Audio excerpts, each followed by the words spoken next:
नमस्कार शेतकरी मित्रांनो, माझा शेतकरी न्यूजमध्ये सर्वांचे मनपूर्वक स्वागत आहे. शेतकरी बंधूंनो, पुणे, सोलापूर आणि अहिल्यानगर या 3 जिल्ह्यांसाठी वरदान ठरलेल्या उजनी धरणातून आज सकाळी 6 वाजता अतिशय आनंदाची आणि महत्त्वाची बातमी समोर येत आहे. भीमा खोऱ्यात होत असलेल्या पावसामुळे उजनी धरणाच्या पाणीसाठ्यात आता झपाट्याने आणि सतत वाढ होत आहे. धरणाची सद्यस्थिती 11 जुलै 2026 सकाळी 6 वाजेपर्यंत. पाण्याची आवक सध्या दौंड नदीमधून उजनी धरणामध्ये 10,939 क्युसेस वेगाने पाण्याची जोरदार आवक सुरू आहे. भीमा खोऱ्यातील पावसामुळे हा ओघ सतत वाढत आहे. दौंड येथील नदीची पाण्याची पातळी सध्या 498.880 मीटरवर पोचली आहे. धरणातील एकूण पाणीसाठा धरणामध्ये सध्या 89.17 TMC एकूण पाणीसाठा झाला आहे. उपयुक्त पाणीसाठा यातील शेती आणि पिण्यासाठी वापरता येणारा उपयुक्त साठा 25.51 TMC इतका आहे.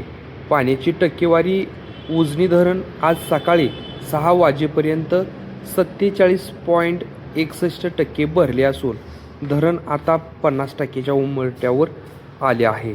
पाणी पातळी विस्तार क्षेत्र जलाशयाची सद्य पाणी पातळी 494.180 मीटर आहे.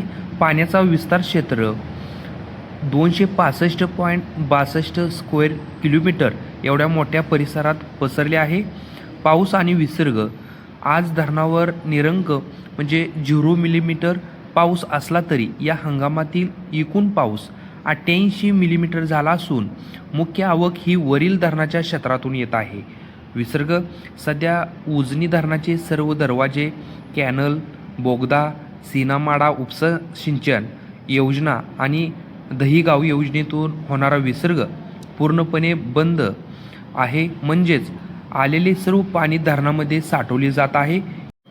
भीमा नदीच्या पात्रातून येणाऱ्या या मोठ्या अवकेमुळे उजनी धरण पुढील काही दिवसातच 50%चा टप्पा पार करेल अशी चिन्हे आहेत. ही सर्व शेतकऱ्यांसाठी अत्यंत दिलासादायक बातमी आहे. उजनी धरणाच्या अशाच रोजच्या लाईव्ह अपडेटसाठी सर्वात आधी पाहण्यासाठी आपल्या माझा शेतकरी न्यूज यूट्यूब चॅनलला नक्की सबस्क्राईब करा आणि ही माहिती जास्तीत जास्त शेअर करा. धन्यवाद.